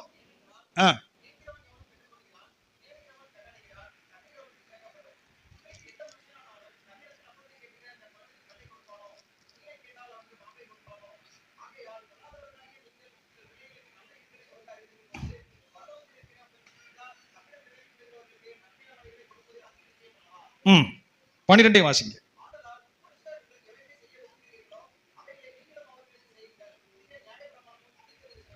ஆமேன். 7ஆம் வசனத்திலிருந்து 12ஆம் வசனம் வரை சொல்லுங்க ஆமேன். ஒன்றுமில்லாத மனுஷன் பிரச்சனையில் தயவு செய்து நிமிர்ந்து பாருங்க. சொல்லுங்க ஆமேன். நிச்சயமா சொல்கிறோம், ஒரு ஏழ்மை ஒரு காரியமே இல்லை. நாங்கள் வறுமையை கடந்திருக்கிறோம், சாப்பாட்டுக்கு இல்லாத கடந்திருக்கிறேன், துணி இல்லாத காரியத்தை கடந்திருக்கிறோம், படிக்க புஸ்தக நோட்டு இல்லாத காரியத்தை கடந்து வந்திருக்கிறோம், தங்க இடமில்லாத காரியத்தை கடந்திருக்கிறோம், புறக்கணிப்பை கடந்து வந்திருக்கிறோம். சொல்லுங்க ஆமேன். ஒன்றுமில்லாத ஜீரோ நிலைமையிலிருந்து தாண்டி தேவனை விசுவாசித்து நேசித்தவரை பின்பற்றி வருகிறோம். அதனால வறுமை தடை இந்த பிரச்சனை ஒரு காரியமே கிடையாது. சொல்லுங்க அல்லேலூயா. சத்தம் சொல்லுங்க ஆமேன். சொல்லுங்க அல்லேலூயா. சாமுவேல் வீடு கட்டியாச்சுல, கட்டியிருக்கிறாரா? நான் அடிக்கடி சாட்சி சொல்லுவேன். நல்ல தம்பி, இந்த ஊர்ல நாங்க ஒரு வீடு விசிட்டு போகும்போது நான் சாட்சிக்காக சொல்லுங்க ஆமேன். ஒரு சின்ன வாரம் ஒரு சைக்கிள் கட்டியிருக்கோம். தகப்பனும் தாயும் தான் படுத்திருக்க முடியும், அந்த பையனுக்கு படுக்க முடியும். சின்ன வீடு, அப்படி வருமானம் அவ்வளவுதான். அப்படி தகப்பனார் வருமானம், அப்படி தகப்பனார் வருமானம் அவ்வளவுதான். சின்ன வாரத்துல ஒரு பாத்திர வியாபாரம், ஒரு வண்டியில போவாங்க, ஒரு வச்சிருப்பாங்க. ஆனா ஆண்டவர் விடவா செஞ்சாரு? இல்ல விட மாட்டாரு. சொல்லுங்க ஆமேன். தேவனை நம்ம ஒன்றுமில்லாம இருக்கிறது பிரச்சனையே கிடையாது. இன்னைக்கு ஒரு திருச்சியில ஒரு இடம் வாங்கி வீடு கட்டுறது குறைஞ்சது ஒரு 30 லட்சம் ஆகும்ல, ஒரு 20 லட்சம் ஆகும்ல. சொல்லுங்க அல்லேலூயா. சும்மா இல்ல, குறைஞ்சது ஒரு 25 லட்சம் ஆகாதா? இது அவருக்கு கொடுக்க முடியாதா? சொல்லுங்க அல்லேலூயா. இது தேவன் செய்ய வல்லவராய் இருக்கிற வசனம் சொல்கிறது. 2வது பகுதி, கேளுங்கள் அப்பொழுது உங்களுக்கு கொடுக்கப்படும், தேடுங்கள் அப்பொழுது கண்டு அடைவீர்கள், தட்டுங்கள் அப்பொழுது உங்களுக்கு திறக்கப்படும். ஏனென்றால் கேட்கிறவன் எவனும் பெற்றுக்கொள்கிறான், தேடுகிறவன் கண்டடைகிறான், தட்டுகிறவனுக்கு திறக்கப்படும். ஆங்கில மூல மொழிபெயர்ப்புல கீப் ஆன் நாக்கிங் இருக்கு. தட்டிக்கொண்டே இருங்கள், கேட்டுக்கொண்டே இருங்கள், தேடிக்கொண்டே இருங்கள் எழுதப்பட்டிருக்கு. சொல்லுங்க amen. Keep on knocking, keep on asking. தொடர்ந்து தட்டி கொண்டிருங்கள், தொடர்ந்து தேடிக்கொண்டிருங்கள், தொடர்ந்து கேட்டுக்கொண்டிருங்கள் என்கிற பதத்துல எழுதப்பட்டிருக்கு. சொல்லுங்க ஆமென். இப்ப ஆண்டவருடைய பிள்ளைகள் ஒரு நேரத்துல நம்ம ஜெபத்தை விட்டு, ஏன் தெரியுமா நம்ம வறண்டு போயிடும், ஜெபத்தை விட்டு விடுகிறோம். சிலருக்கு கிடைச்சவொன்னு விட்டுருவாங்க, சிலருக்கு கிடைக்கிறதுக்கு முன்னே ஜெபத்தை விட்டுருவாங்க. கிடைச்சவொன்னு சில ஆளு இன்னும் என்ன இருக்கு, வீடு வாசல் கட்டிட்டேன், பிள்ளை குட்டி பெற்றுட்டேன், பிள்ளை எல்லாம் கல்யாணம் பண்ணிட்டேன், நீ ஜெபமே இல்லை, தூங்கி எந்திரிக்க வேண்டியதான் வேலைன்னு நினைக்குது. கிடைக்காத ஆளு ஜெபிக்கிறதே விட்டுருது. சொல்லுங்க ஆமென். சத்தமா சொல்லுங்க அல்லேலூயா. ஜெபம் உருவாக்குகிறது. ஆண்டவருடைய பிள்ளைகளுக்கு சொல்லுகிறேன், ஜெபம் உருவாக்குகிறது. 2 பேர் சேர்ந்து ஜெபிக்கும் போது இல்லாத இடத்துல ஆண்டவர் அதை உண்டாக்குகிறார். வேதம் சொல்லுது, பூமியில 2 பேர் ஒருமனப்பட்டிருக்கும் போது தாங்கள் வேண்டிக் கொள்ள போகிற எந்த காரியத்தை குறித்தாயிலும் பூமியில 2 பேர் ஒருமனப்பட்டிருந்தால் பரலோகத்தில் இருக்கிற என் பிதாவினால் அது அவர்களுக்கு உண்டாகும் என்று உங்களுக்கு சொல்கிறேன். அந்த இடத்துல இல்ல. சொல்லுங்க அல்லேலூயா. ஆமா, நான் சபையில அதனாலதான் மறைக்காம சொல்கிறது. ஏன்னா ஜனங்கள் குசு குசுன்னு பேச ஆரம்பிச்சிருவாங்க. இடம் வாங்குறதுக்கு 3.5 வருஷமா சொல்லிட்டே இருக்கிறேன். மிஷினரி பணிக்காக இடம் வாங்குறோம். நான் ஜெபம் பண்ணிக்கிட்டு 10 ஏக்கர் வாங்கின ஆண்டவரே. பணம் எங்க இருந்து வருகிறது எனக்கு பிரச்சனையே கிடையாது. பணமா அவர்கிட்ட இல்ல, பணம் அவர்கிட்ட இருக்கு. சொல்லுங்க ஆமென். அவருக்கு நமக்கும் இடையில வந்து சேர வேண்டியதுக்கு ஒரு கையெழுத்து போட வேண்டியிருக்கு. அவர் தேவன் அதை செய்ய வல்லவரா இருக்கிறார். பணம் எங்க இருந்து வருங்கிற பிரச்சனையே இல்லை. அந்த கேள்விக்கு ஆண்டவர்கிட்ட பதிலும் கிடையாது. புருஷனை அறியானே இது எப்படி ஆகும், இதுக்கெல்லாம் பதில் சொல்ல மாட்டார். உன்ட்ட இது உன் பிரச்சனை இல்ல, அது அவருடைய பிரச்சனை. சொல்லுங்க ஆமென். புருஷனை அறியனே, வயது சென்றவனா இருக்கிறேனே, சகரியாவுக்கெல்லாம் பதிலே கிடையாது. பொழுதனைக்கும் பைபிளை படிச்சுட்டு கபிரியல் தூதன் தரிசனமாகி உனக்கு ஒரு குமாரன் பிறப்பான்னா சகரியா என்ன கேட்கிறாரு? சீக்கிரம் சொல்லுங்க. சகரியா என்ன கேட்கிறாரு? இதை நான் எதினால் அறிவேன். பொழுதனைக்கும் பைபிள் படிக்கிறது, பொழுதனைக்கும் பைபிள் படிக்கிறது, தேவாலயத்துல ஊழியம் செய்யறது, தூபம் போடுறது, ஜெபம் பண்றது, பிள்ளைக்காக புள்ளதாரும் ஜெபம் வேற ஒரு பக்கம் பண்ணிக்கிறது. இவ்வளவையும் பண்ணிவிட்டு கர்த்தருடைய தூதன் தூப பீடத்தின் வலது பக்கத்துல தரிசனமாகிறான். காபிரியேல் பைபிள் அப்படி சொல்லுது. தூப பீடத்தின் வலது பக்கத்துல காபிரியேல் தரிசனமாகிறான். சொல்லுங்க ஆமென். காபிரியல்னா என் மகன் காபிரியல் இல்ல, பரலோகத்திலிருந்து வந்த காபிரியல். பார்த்தவொன்னே எப்படி இருக்கும்? பரலோகத்திலிருந்து காபிரியலை பார்க்கும்போது எப்படி இருக்கும்? தானியேல் செத்தவனை போல விழுந்தேங்கிறான். பரலோகத்திலிருந்து வந்த காபிரியலை அப்படியே பார்க்கும்போது என்னத்துக்கு ஆகும்? சொல்லுங்க ஆமென். என்ன பக்கத்து வீட்டுக்காரனா காபிரியல் இல்ல மாம மச்சானா? பரலோகத்திலிருந்து அப்படி மகிமை தூப பீடத்தின் வலது பக்கத்துல அப்படியே கம்பீரமா இறங்கும் போது நல்லா பைபிள் தெரிஞ்ச சகரியா கேட்கிறா, இதை நான் எதினால் அறிவேன். சொல்லுங்க ஆமென். நல்ல வேளை உன்னை ஊமையாக்குனாரே, வேற எதுவும் பண்ணாம கோவத்துல. பொழுதனைக்கும் பைபிள் படிச்சுட்டு எதினால் அறிவேன்னா என்ன அர்த்தம்? சொல்லுங்க ஆமென். முதிர் வயதான 100 வயது ஆபிரகாமுக்கு புள்ள கொடுத்தது சகரியாவுக்கு தெரியும் தானே, எத்தனை தடவை பிரசங்கம் பண்ணியிருப்பாரு. ஆனாலும் கேட்கிறார், எதினால் அறிவேன். உனக்கு இதுக்கு பதில் கிடையாது, ஊமையாக்குறதான் ஒரே வேலை. இதுக்கு நல்ல பதில் கொடுத்தோம்னா நீ சரிப்பட்டு வர மாட்டேன். பேன்னு அலை புள்ள பிறந்து பேர் வைக்கிற வரைக்கும் ஊமையா இருக்கிறதா உனக்கு நல்லது. சொல்லுங்க ஆமென். ஏது முக்கியமானதுன்னா கர்த்தரிடத்துல விசுவாசம் வைத்து. சொல்லுங்க ஆமென். நான் சொல்லுகிறேன், ஆண்டவருடைய சமூகத்துல பெரிய நிலங்களை வாங்க, அனாதைகளுக்கான இல்லங்கள், அனாதை பள்ளிக்கூடங்கள், குறைந்தபட்சம் முதியோர் தள்ளப்பட்டவர்களுக்கு இல்லங்கள் அமைக்கிறதுக்காக நான் ஜெபிக்கிறேன். மிஷினரி பண்ணிக்கா. சொல்லுங்க ஆமென். அது ஆண்டவர் கொஞ்சம் கொஞ்சமா நகர்த்திட்டே வர்றார். சும்மா ஒரு 3 ஏக்கர் 4 ஏக்கர் அப்படி கொஞ்சம் கொஞ்சமா போயிட்டே இருக்கிறார். நம்ம பெரிய மலைச்சிட்டோம்னா தான் பிரச்சனை. நான் மலைக்கிறதே இல்லை. ஆண்டவரே உயிரோடு இருக்கிற வரைக்கும் ஏதாவது செஞ்சு முடிக்கணும். உயிரோடு இருக்கையில மிஷினரி பணிகளை நிறுவிட்டு நான் சாக விரும்புறேன். இந்த சபையை வச்சு நான் பாட்டுக்கு சாப்பிட்டுட்டு பிரசங்கம் பண்ணிட்டு ஓட்ட எனக்கு விருப்பம் இல்லை. இந்த ஊர்ல கொண்டு வந்தார் ஒரு மிஷினரி பணிகளை நிறுவனம். சொல்லுங்க அல்லேலூயா. முடிஞ்ச ஒரு சின்ன வேத கல்லூரியை நிறுவனம். ஒரு 20 பாஸ்டர் 10 பாஸ்டர் வருஷங்களுக்கு வெளியேற்றணும். கர்த்தாவே ஏதாயும் பிரயோஜனமா செஞ்சுட்டு நான் சாகணும். சொல்லுங்க அல்லேலூயா. வீடு வாசலை கொடுத்தாரு, பிள்ளை ஊட்டியை நல்லா வச்சாரு, சாப்பிட்டு போய் சேருவோம் அப்படி நான் விரும்பல. தேவன் அதை செய்வார். இதுக்கு என்ன தேவை? தெய்வ வசனம் சொல்லுகிறது. 7ஆம் வசனத்தை மீண்டும் வாசிங்க. கேளுங்கள், அப்பொழுது உங்களுக்கு கொடுக்கப்படும். தேடுங்கள், அப்பொழுது கண்டு அடைவீர்கள். தட்டுங்கள், அப்பொழுது உங்களுக்கு திறக்கப்படும். ஏனென்றால் கேட்கிறவன் எவனும் பெற்றுக்கொள்கிறான், தேடுகிறவன் கண்டடைகிறான், தட்டுகிறவனுக்கு திறக்கப்படும். போது கீழே சொல்றாரு, உங்களில் எந்த ஓமையா சொல்றாரு, உங்களில் எந்த மனுஷனானாலும் புள்ள அப்பம் கேட்டா சோறு கேட்டா என்ன கொடுப்பான்? இன்னொரு இடத்துல சொல்லப்பட்டிருக்கு, முட்டை கேட்டா தேளை கொடுப்பானா? சொல்லுங்க ஆமென். மீனை கேட்டால் பாம்பை கொடுப்பானா? பொல்லாதவன் கூட நீ இப்படி செய்ய மாட்டியே, பொல்லாதவன் நீ, ஆனா நீ அப்படி செய்ய மாட்டியே. தம்மிடத்துல வேண்டிக் கொள்ளும் போது பிதா எப்படி கொடுக்கும்? அதிக நிச்சயம் அல்லவா? சொல்லுங்க அல்லேலூயா. இது ஏன் இதுன்னு கேட்டுட்டு போயிடக்கூடாது. நீங்க ஜெபத்தை ஒழுங்குபடுத்தணும். சொல்லுங்க ஆமென். உங்க காரியத்தை ஜெபத்தை ஒழுங்கு. நீங்க நிறைய பிள்ளைகள் வீடுகளில் ஜெபிக்கிறது இல்லை. நீங்க ஜெபிக்காத காரணம் உங்க மனசு சரியில்லை. நீங்க இருதயத்தை ஆயத்தப்படுத்துறது இல்லை. ராத்திரி போல செல்போன் ஒன்றது, வேற ஏதாவது அடிமையா இருக்கிறது. நீ ஜெபிக்க முடியாது. இரவும் பகலும் வேதத்தில் தியானமா இருக்கிற மனுஷன் பாக்கியவான்னு சொன்னார். அவன் செய்வதெல்லாம் வாய்க்கும்னு சொன்னார். உனக்கு விசுவாசம் வரணும்னா வேதத்தை படிக்கணும். ஜார்ஜ் முல்லர் சொல்றார், பைபிள் படித்துக்கொண்டே முழங்கால நின்று படிச்சார். 200 தடவை சொல்றார். சாதாரணமா 100 தடவையும், முழங்கால 100 தடவை 200 தடவை படித்தார். 10,000 அநாத பிள்ளைகளை இங்கிலாந்துல வளர்த்தார். அமெரிக்காவில் நிறுவினார். 10,000 பிள்ளைக்கு சோறு போடுறதை நினைச்சுப்பார். சொல்லும்போது ஆச்சரியமா இருக்கக்கூடிய புத்தகத்துல அப்படியே ஜார்ஜ் முல்லர் சொல்லும்போது சொல்றாரு, ஒண்ணுமே இருக்காது. அப்படியே பிள்ளைகளெல்லாம் வர வச்சுட்டு கர்த்தர் கொடுத்த ஆகாரத்துக்கு நன்றின்னு சொல்லி ஜெபிக்க வைப்பாரு அநாத பிள்ளைகளை. சொல்லுங்க ஆமே. புத்தகத்துல எத்தனையோ சாட்சி. பெரிய பெரிய ட்ரக்ல இந்த இது கொண்டு போவாங்க, பிரெட். எங்கேயோ போன லாரிகள் அப்படியே ஃபெயிலியர் ஆகி சகதியில பதிஞ்சு பஞ்சர் ஆகி அப்படியே கொண்டு வந்து இவற்றை கொடுத்த சம்பவங்கள்லாம் நடந்திருக்கு. எத்தனையோ தடவை பெரிய பெரிய பால், முயல் கறி, மான் கறி, முந்தின நாள் ஆயத்தப்படுத்துவாங்களாம். அவர் சொல்லியிருக்கிறாங்க, ஆண்டவர் உங்களுக்கு இந்த இடத்துல கொண்டு வந்து கொடுக்க சொன்னாரு அப்படின்னு சொல்லி கொண்டு ட்ரக்கா கொண்டு வந்து கொடுத்துருக்காங்க. கர்த்தர் பேசினார், இதை இந்த அனாதை இல்லத்துக்கு இன்னைக்கு கொடுக்க சொன்னாருன்னு சொல்லி. அன்னைக்கு பார்த்தா பிள்ளைகளுக்கு சாப்பாடு இருக்காது. எத்தனையோ லாரியில பிரெட்டு, அந்த பால், லிட்டர் கணக்கில் பால், முயல் கறி, தேவன் எங்களுக்கு இதை உங்களுக்கு இந்த இடத்துல கொண்டு வந்து கொடுக்க சொன்னாருன்னு சொல்லி. சொல்லுங்க ஆமே. ஜார்ஜ் முல்லருடைய புத்தகம் படித்துப்பார். ஜெபம்ங்கிறது ஒரு பிரசவ வழி மாதிரி. சொல்லுங்க ஆமே. அதுக்கு முதல்ல உன் மனதை ஆயத்தப்படுத்தணும். உன் மனதை அலைய விட்டுக்கிட்டு இருந்தா ஜெபிக்க முடியாது. சொல்லுங்க அல்லேலூயா. நீங்க பெற்றுக்கொள்ளணும்னா பிரசவ வேதனை பட்டா தான் பிள்ளையை பெற்றுக்கொள்ள முடியும். பிரசவ வேதனை ஜெபம். ஜெபத்துல உங்க இருதயத்தை ஊற்றணும். ஜெபத்துல உங்க ஆவி இணையணும். சொல்லுங்க ஆமேன். ஜெபத்தை விரும்பணும். ஜெபத்துக்காக உங்கள் இருதயத்தை ஆயத்தப்படுத்தணும். இல்லைன்னு ஜெபிக்க முடியாது. காலையிலே நான் ஆயத்தமாகின்னு தாவீது சொல்லுகிறான். காலையிலே நான் ஆயத்தமாகி உங்களுடைய சந்நிதியில வந்து காத்திருப்பேன். ஜெபம் ரொம்ப ரொம்ப கஷ்டமான காரியம். அதுல இருதயத்தை ஊற்றி பழகி மன்றாடி காத்திருக்கணும். கேட்டுக்கொண்டே இருங்கள், தட்டி கொண்டே இருங்கள். சொல்லுங்க ஆமேன். Keep on knocking. அப்ப கர்த்தர் விளையாட்டுக்கு சொல்லலை ஜெபம்ங்கிறத. எந்த குடும்பம் கன்ஸ்ட்ரக்டிவ் பிரேயர்ஸ், ஜெபத்துல தரித்திருப்பது, தயவு செய்து புரிந்து கொள்ளுங்க. சொல்லுங்க ஆமேன். இந்த தரித்திருக்கிற ஜெபத்தை பாழாக்குனது என்னைக்கு ரோமன் கத்தோலிக்க மார்க்கம் வந்துச்சோ அன்னைக்கு தான் அது உடைஞ்சிச்சு. அது வரைக்கும் அப்போஸ்தலர் காலத்துல குடி ஜெபம் பண்ணாங்க.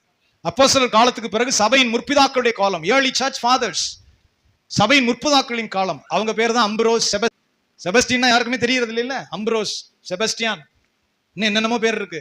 இந்த பேர்லாம் யாரு? சர்ச்சினுடைய முற்பிதாக்கள். அப்படின்னா அப்போஸ்தலர் காலத்துக்கு பின்ன வந்தவங்க. கிபி 300 வரைக்கும், கிபி 100 வரைக்கும் அப்போஸ்தலருடைய காலம். கடைசியா உயிரோடு இருந்தது யோவான், வெளிப்படுத்தின விசேஷத்தை எழுதினார். அப்புறம் பவுல். அதுக்கு பிறகு சபையை நடத்தினது யார்? ஏர்லி சர்ச் ஃபாதர்ஸ் சொல்லி சொல்லுவாங்க. அம்புரோஸ், செபஸ்டியான், நிறைய பேர்லாம் இருக்கு. அவங்களெல்லாம் நடத்தினாங்க. அவங்கள ரத்த சாட்சியா மரித்தாங்க. சொல்லுங்க ஆமேன். ரத்த சாட்சிகளா மரித்தார்கள். வரங்கள் செயல்பட்டது. பரிசுத்த ஆவினால சாசுகள் ஓடு சுகமடைஞ்சிச்சு. சொல்லுங்க ஆமேன். வேதம் சொல்கிறது ஜெபத்திலே தரித்திருங்கள் என்று இயேசு சொன்னார். சொல்லுங்க ஆமேன். அப்போஸ்தலர்கள் ஜெபத்திலே தரித்திருந்தார்கள். இந்த தரித்திருங்கள் என்கிற வார்த்தை கோழி முட்டையில கோழி உட்கார்ந்து இருக்கிறதுக்கு சமம். தயவு செய்து புரிந்து கொள்ளுங்க. சொல்லுங்க ஆமேன். இன்னைக்கு நம்ம ஜெபம் எப்படி இருக்கு? சோத்திரங்க தாவே, சோத்திர மாட்டவரே. என்ன பாஸ்டர் ஓடெல்லாம் ஒழுங்கா மாட்டவே இல்லை, ஒற்றை அடிக்கிறீங்களா இல்லையா? ஸ்பீக்கரை பூரா அணில் கடிக்குதே, அதை பார்த்து மாத்தப்படாதா? வாயில சோத்திர ஆண்டவரே, சோத்திர ஆண்டவரே. ஒரு கண்ணை மூடி ஒரு மனமாவது உனக்கு இருக்கா? சொல்லுங்க ஆமேன். கண்ணை மூடி அந்த ஒரு மனம் தேவ ஆவியில இணைகிற அனுபவமாவது இருக்கா? Join with spirit. கர்த்தரோடு இசைந்திருக்கிறவன் அவரோடு ஒரே ஆவியா இருக்கிறான். ஒரு கண்களை மூடி ஆவியில நிரம்பி 1 மணி நேரம் ஜெபிக்கிற ஒரு அனுபவம் இருக்கா? நீங்க எப்படி தேவ ஆசீர்வாதத்தை பார்ப்பீங்க? ஒரு புத்தி இல்லாத கோழி எத்தனை நாள் அடையில இருக்கு? 18 நாளா? 21 நாள். போங்க கொத்த வரும், கண்ணை பார்த்து கொத்த வரும். அப்படின்னு என்ன அர்த்தம்? முட்டையில உட்காந்துருக்கேன், டிஸ்டர்ப் பண்ணாத.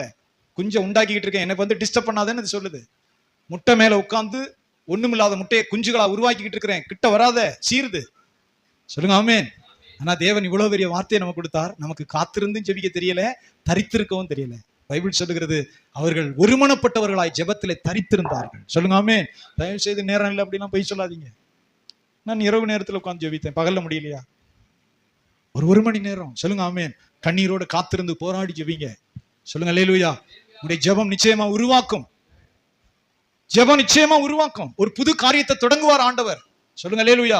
நான் ஜெபத்தின் மூலமாய் நிறைய ஆசீர்வாதங்களை பெற்று வருகிறேன். ஜெபத்துல தரித்திருந்துதான் அதை பெற்று வருகிறேன். உங்க குடும்பத்தை, உங்க பிள்ளைகளை தயவு செய்து பழக்குங்க. இங்க உபவாச ஜெபம் சனிக்கிழமை எங்கள் பிள்ளைகள்லாம் வரும். ஒரு மணி வரைக்கும் ஜெபம் பண்ணுவோம். சில நேரம் டீச்சர் வருவாங்க, சில நேரம் யாராவது வருவாங்க. உண்மையை சொல்லுகிறேன், ஜெபம் கசப்பானது. செல்போனை விட ஜெபம் கசப்பானது. செல்போன் நோன்றதை விட ஜெபம் கசப்பானது. செல்போன்ல நோன்றதை விட உனக்கு ஜெபம் கசப்பானது. சொல்லுங்க ஆமேன். அந்த கசப்பு மருந்து தான் உனக்கு ஆசீர்வாதத்தை கொண்டு வரும். இனிப்பு இல்லை ஜெபம். அதனாலதான் சொல்றார், 1 மணி நேரம் ஜெபிக்க கூடாதா? இப்படி தூங்குறியே, இரத்த வேர்வை, மரண வியாகுலம், என்னோடு சேர்ந்து 1 மணி நேரம் ஜெபிக்க கூடாதா? என் பாரத்தை நீ பங்கு போடக்கூடாதா? சொல்லுங்க ஆமேன். 1 மணி நேரம் என்னோட பாரத்தை பங்கு போடக்கூடாதா? ஏதை சொல்லுங்க. ஆண்டோடைய பிள்ளைகள் கொஞ்சம் காலம் போக ஜெபம் போயிடும். ஜெபம் போறது ஏன்னா தெய்வ சிந்தனையற்று போயிடும், தெய்வ பிரசன்னம் போயிடும், தேவ ஸ்நேகம் போயிடும். அப்புறம் ஒரு மேலோட்டமா போக வர. சொல்லுங்க அல்லேலூயா. கர்த்தருடைய வார்த்தையை என்னைக்குமே மாற்ற முடியாது. இந்த வார்த்தையை ஒருபோதும் மாற்ற முடியாது. சொல்லுங்க அல்லேலூயா. ஸ்தோத்திரம். 2வது, ஆண்டோடைய பிள்ளைகள் ஜெபத்துல தரித்திருங்கள். சும்மா போய் மந்திரம் சொல்லிக்கிட்டு இருக்கல. தயவு செய்து சொல்லுகிறேன், நீங்க பெரிய ஆசீர்வாதத்தை காண முடியாது. கர்த்தர் யாருக்கும் மந்திரம் சொல்லி கொடுக்கல, புஸ்தகத்துல எழுதி வச்சு மந்திரம் சொல்லல, எங்களுக்காக வேண்டிக் கொள்ளுன்னு சொல்லல. சொல்லுங்க ஆமேன். ஜெபத்துல உறுதியாய் தரித்திருங்கள். சொல்லுங்க ஆமேன்.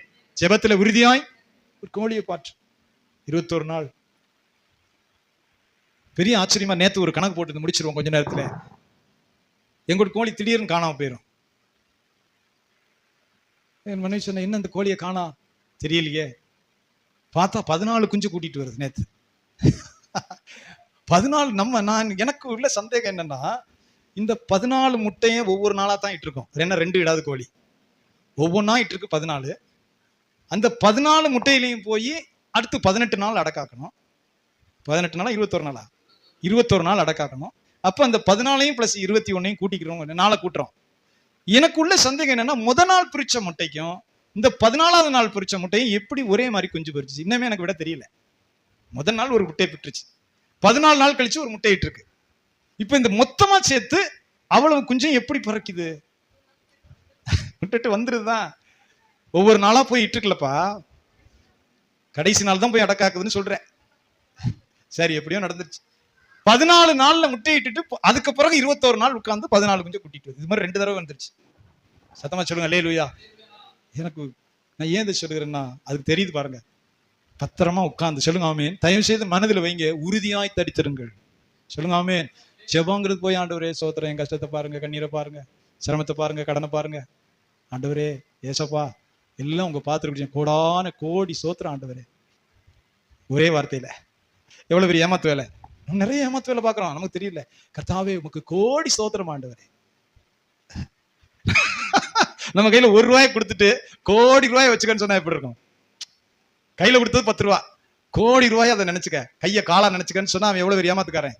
சொல்லுங்க ஆமென். நம்ம ஏமாத்தான் செய்யறோம்.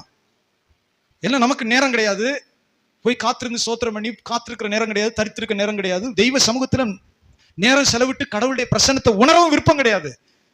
ஏமாத்துறதுக்கு நம்ம என்ன செய்யற? கர்த்தாவே நீ செய்த எல்லா நன்மைகளுக்காக கோடான கோடி கோடி கோடி ஸ்தோத்திரம் ஆண்டவரே, கோடி ஸ்தோத்திரம் ஆண்டவரே. எங்க 1 கோடி ஸ்தோத்திரம் உட்கார்ந்து சொல்லு பாப்போம். என்னை ரட்சித்தவரே ஸ்தோத்திரம், என் பாவத்தை மன்னித்தவரே ஸ்தோத்திரம், என்னை தெரிந்து கொண்டவரே ஸ்தோத்திரம், என்னை தேடி வந்தவரே ஸ்தோத்திரம், பாவியை நீசனமான என்னை மீட்டுக் கொண்டவரே ஸ்தோத்திரம், என் ரட்சகரே ஸ்தோத்திரம், ஜீவ புஸ்தகத்தில் என்னை பேர் எழுதினவரே ஸ்தோத்திரம், என் அக்கிரமங்கள் எல்லாம் மன்னித்தீரே, அநியாயங்களை மன்னித்தீரே, என் நோய்களை எல்லாம் குணமாக்கினீரே, நல்ல குடும்பத்தை கொடுத்தீரே. அதையும் கூட சில சீக்கிரமா சொல்லுவோம், நேரம் போயிரும், ஏதோ கலெக்டர் வேலை இருக்க மாதிரி. கேட்கிறீங்களா? சொல்லுங்க ஆமே. ஸ்தோத்திரம் பண்ணு, அப்படிதான் பைபிள் சொல்லுது. தேவனிடத்துல நேரத்தை செலவிடு, அவர் அறியணும்னா மன்றாடு. சொல்லுங்க ஆமே. கடவுள் கொடுத்த நேரத்தை அவருக்கு கொடு, அதுக்கு பிறகுதான் அவர் கிரியை செய்கிறார். சொல்லுங்க ஆமென். அதுல எந்த மாற்றமுமே கிடையாது. நீங்க தேவன்கிட்ட போய் விளையாடலாம் கூடாது, ஆண்டவர்கிட்ட போய் அவர் வேலைக்காரன் கிடையாது. கர்த்தர் மோசே இடத்துல சொல்கிறார், நீ அதிகாலமே எழும்பி, சொல்லுங்க ஆமென், அதிகாலமே எழும்பி சீனாயின் கொடுமுடியில ஏறி என் சமூகத்தில் வந்து நில், நான் உன்னோட பேசுவேன். சொல்லுங்க ஆமென். அதிகாலையில எழும்பிரு, சீனாயின் கொடுமுடியில ஏறு. ஒரு வயசான மனுஷனை மலையில ஏறுறது எவ்வளவு கஷ்டம். ஒரு வயசான மனுஷன் மலையில ஏறுறது எத்தனை கஷ்டம். டார்ச் லைட்டும் கிடையாது, அதிகாலையில இருட்டோட, பைபிள் அப்படித்தான் சொல்லு, இருட்டோட எழுந்து, அதிகாலையில இருட்டோட எழுந்து மலை உச்சியின் மேல் வந்து என் சமூகத்தில் வந்து நில், நான் உன்னோட பேசுவேன். சொல்லுங்க அல்லேலூயா. யோசிச்சு பாருங்களேன், நம்ம நல்ல படுக்கை, ஏசி, நல்ல இலவம் பெஞ்சு மெத்த, சொகுசான தூக்கம். சரி போதும், ஒரு 5:30 வரைக்கும் தூங்கிட்டான், பல்ல கழுவிட்டு ஆண்டவரை ஸ்தோத்திரம் பண்ணுவோம். ஆண்டவரே உக்ரைன்ல குண்டை போடுறாங்க, செத்துக்கிட்டு இருக்கிறான் சனம், காசாவில் பசியும் பட்டியுமா அலையுது சனம். தேவனே இந்த சிரியாவில் 1000 கிறிஸ்தவர்களை கொடுறாங்க, எங்கெல்லாம் கேள்விப்படுறேனே கர்த்தாவே, நான் சமாதானத்தோடு இருக்கேன், பிள்ளை குட்டி சுகத்தோடு இருக்கேன், நல்ல ஆசீர்வாதங்களோட ஏசியில் எல்லா நன்மைகளோடு இருக்கிறேன். ஒரு 5:30 போதும் தூக்கம், பல்ல விளக்கிட்டு கடிச்சு ஆண்டவர் 1 மணி நேரம் ஸ்தோத்திரம். சொல்லுங்க பாப்போம். சொல்லுங்க ஆமே. இந்த தண்டனை கேட்க மாட்டாரா? ஆண்டவர் சுகத்தோட வச்சிருக்காரு, கேட்க மாட்டாரா? சொல்லுங்க அல்லேலூயா. எல்லா நன்மையோட வச்சு கொழு கொழுன்னு கொட்டி வச்சிருக்கிறாரு. 1 மணி நேரம் ஜெபிக்க கூடாதா? சொல்லுங்க ஆமென். தெய்வ வசனம் அப்படி சொல்லுகிறது. வயசான மனுஷன் மலை உச்சியின் மேல ஏறு, வேணும் தான் சொல்றாரு, மலை உச்சியில ஏறு, இருட்டோட எழுந்துரு, என் சமூகத்துல வந்து நில், நான் உன்னோட பேசுவேன். டக்குன்னு வாசிங்க பாப்போம். விடியற் காலத்தில் நீ ஆயத்தமாகி சீனாய் மலையின் மேல் ஏறி, அங்கே மலையின் உச்சியில் காலமே என் சமூகத்தில் வந்து நில். மோசே மலையின் மேல் ஏறின போது போதும், அதுக்கு விவரமா சொல்றாரு. சொல்லுங்க அல்லேலூயா. மோசே சின்ன வயசு ஆள் இல்லைங்க, ஒரு வயசான மனுஷன், 80 வயசு. அவருக்கு தெரியாதா? 80 வயசு சொல்றார், மலை உச்சியில வந்து நில்லு, ஆயத்தமாகி காலையில விடியற் காலையில இருந்து நில்லு, நான் உன்னோட பேசுவேன். சொல்லுங்க ஆமே. போய் நிக்கிற ஆண்டவர் உடனே பேசல. எத்தனை நாள் மேகம் மலையை மூடிட்டு, எத்தனை நாள் மேகம் மூடிட்டு, சத்தமாவது சொல்லுங்க, தப்பா இருந்த பிரச்சனை இல்லை, எதையோ ஒன்று அடிச்சு விடுங்க. சொல்லுங்க அல்லேலூயா. கூப்பிட்டுட்டு நீங்க போய் நிக்கிறீங்க. பாஸ்டர் கூப்பிட்டு விடுறாரு வந்துருங்கன்னு கதை அடிச்சுட்டு உள்ள இருந்தா என்ன ஆகும்? அடுத்து சபைக்கு வர மாட்டியே. பாஸ்டர் கூப்பிட்டு விட்டாரு இந்த வாங்க பிரதர்னு ஒரு வரல, அவர் கதை அடிச்சு தூங்கினாருன்னா என்னையா பாஸ்டர் இது கூப்பிட்டாரு மதிக்கவே தெரியல. கர்த்தர் மோசையை கூப்பிட்டு விடுறாரு மேல உச்சியில, கூப்பிட்டு வந்து நிக்கிறான். மலை பூரம் பிடிச்சி எரியுது, மலை பூரம் தீ பிடிச்சி எரியுது, ஆனா கர்த்தர் பேசல. பைபிள் சொல்லி எப்படி இருக்கு பாருங்க, சொல்லுங்க ஆமே. மலை பூரம் பிடிச்சி எரியுது, தீ பிடிச்சி எரியுது, மகிமை எப்படி glory was covered in the Mount Sinai.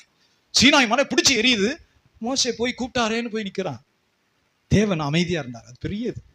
அப்படியே 6 நாள் he was so silent in the Mount Sinai. அப்படியே தேவனுடைய மகிமைக்கு பிடிச்சி எரியுதான கர்த்தர் பேசல. என்னங்க புசியாமன் குடியாமன் சும்மா 40 நாள் 3 தடவை இருந்த மோசே ஒரு சத்தமும் இல்லாம யாருமே பேச சிறைச்சாலை மாதிரி போய் சும்மா நிக்கிறான். கர்த்தர் பேசல. சொல்லுங்க ஆமென். தெய்வ வசனம் சொல்லுகிறது, கடைசி ஆண்டவர் மெதுவா கூப்பிடுறாரு மோசே. சொல்லுங்க அல்லேலூயா, சத்தமா சொல்லுங்க. இது எதை குறிக்கிறது? தேவனுடைய ராஜரீகம். யோசிச்சு பாருங்க, நீங்க உங்களுக்கு ரொம்ப அவசரமான பிரச்சனை, உங்களுக்கும் பக்கத்து வீட்டுக்காரனுக்கும். முதலமைச்சர் ஸ்டாலினை போய் பார்க்கணும். இன்னைக்கு நைட்டு பஸ் ஏறினீங்கன்னா நாளைக்கு காலையில பாத்துடலாமா? சீக்கிரமா சொல்லுங்க, முடிக்க போறேன். இல்ல போய் தான் பாருங்களேன். நான் பிரஜா ஓட்டெல்லாம் போட்டேன், ஓட்டர் ஐடி வச்சிருக்கேன், நான் தான் உங்களுக்கு ஓட்டு போட்டேன், ஜெயிச்சிய. தலைமைச்சகம் எங்க இருக்குன்னு போய் கேட்டு பாருங்களேன். சொல்லுங்க ஆமென். யோசிச்சு பாருங்க.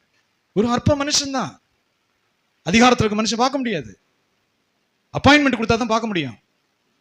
ஆனா சர்வ வல்லமையுள்ள கர்த்தர், சொல்லுங்க அல்லேலூயா, அவரை பார்த்து மனுஷன் உயிரோடு இருக்க முடியாதுங்கிறார் மோசேயின் இடத்துல. அவரை பார்த்து அவ்வளவு மகிமை உள்ள கர்த்தர், சொல்லுங்க ஆமென். அப்ப எவ்வளவு பயபக்தி, எவ்வளவு தாழ்மை வேணும். போய் நிக்கிற ஆண்டவர் பேசல, மெதுவா கூப்பிடுறார் மோசே. சொல்லுங்க அல்லேலூயா. ஜெபத்தின் மேன்மையை புரிந்து கொள்ளுங்கள். ஜெபத்தின் மேன்மையை நீங்கள் வளர்ந்தா தான் தெய்வ மகிமையை காண முடியும். எழுப்பி நிற்போமா, ஜெபிக்கும்படியா.